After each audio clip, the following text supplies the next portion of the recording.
Тя е професор.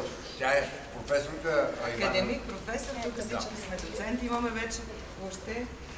Ами, аз също искам да благодаря на Жорж за тази прекрасна идея, на Стоянчо и на Таня. Мисля, че и Танчето и тя участваше тогава, когато решихме да направим общо такъв детски център с деца, които да се занимават с театър. И сега, като ви гледам вас, както на лента ми мина през очите всичките деца, с които тук работихме през годините и как пораснахме и ние със Стоянчо бяхме млади и хубави, сега сме само хубави. Най-вече да. Въобще останахме. Не вижте какво, деца, аз ви благодаря за тази година. Аз не можах много да бъда с вас по причини и заетости мои. И се радвам, че при нас попадна едно момче, което пък е възпитаник на училището за сценични кадри. След това завърши надфис. Любо Колаксъзов. Аплодисменти за Ватори Димо. Се радвам, че така като не ни стигнаха, за да може все пак вие наистина да бъдете ангажирани и да работите. А Любито е едно прекрасно момче, много талантливо дете. Пожелавам му добър път и светлина да има напред, защото мисли интересно и се надявам да бъде част от нас и следващата година. Той ще каже. На вас ви благодаря за... Не благодаря за дисциплината обаче. Знаете, аз съм много крайна в изискванията си. Виждате, че когато се подредите и сте дисциплинирани, от вас се изисква 3 пъти по 40 минути, просто да вниманието ви да е приковано в нещо, което се нарича репетиция. След това почивайте колкото си иска. Нали така? Да. За да може, когато почна да ви бие сърчицата преди сцената, когато излезете на публиката, то беше само за колко? За 3 секунди, нали? Да. И след това вече всичко става толкова хубаво и прекрасно.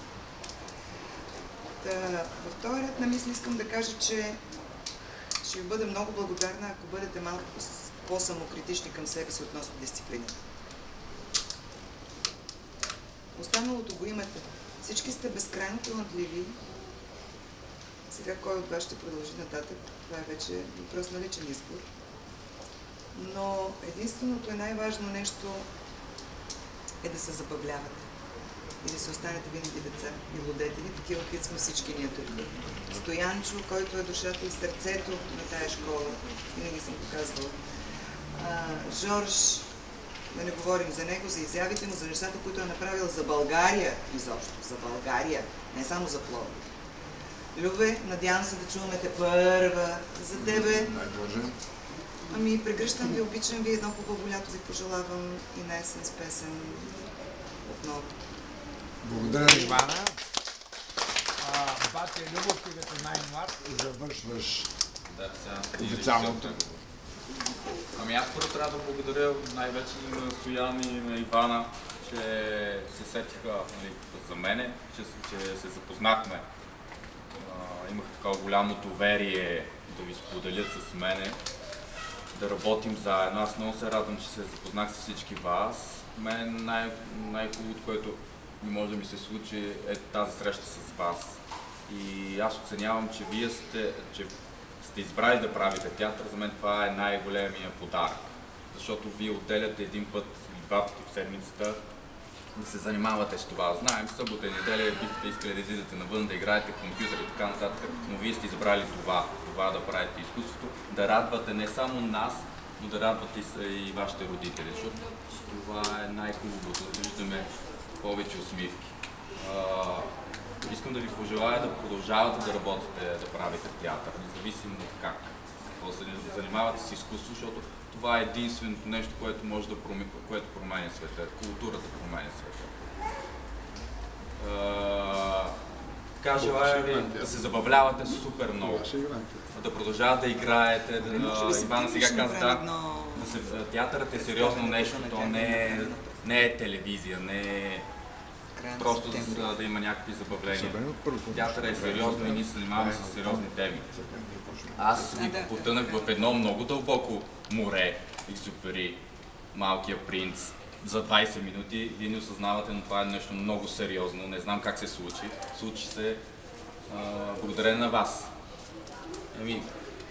Може би до година ще съм с вас, ако наистина искате и имате желание. И така, пожелавам ви хубаво лято, на есен, освен с песен, в черно, готови, с новия текст, който ще бъде. Измисли ли какво ще правиш? Има време. Ще го измисли, цяло лято има. Ще има да играем. Ами хубаво. И всяка година знаете, че пишем. Нали? Задавам въпроси и теми, които пишем. Значи, моята ваканция е приказка от. Запишете. Моята ваканция е приказка от. Това е съчинението за есента. Ще ви кажа какво означава тракарт. Знаете ли какво означава тракарт? Вие къде живеете? Кичук. В Пловдив живеем всички. Но Пловдив къде се намира? В сърцето на Тракия се намира. Значи, и какво прави човек, какво остава след себе си? Остава изкуство. Арт означава изкуство. Арт означава тракийско изкуство. Значи, вие самите сте част от тракийското изкуство на България. Разбирате? Не. Тъй, че това, което правите, на сцена ли ще го направите?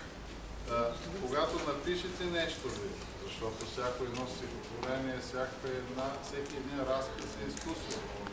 На екрана ли ще го направите като артисти или като режисьори, като музиканти и като певци? Няма значение какво ще направите, но всичко след нас е изкуство.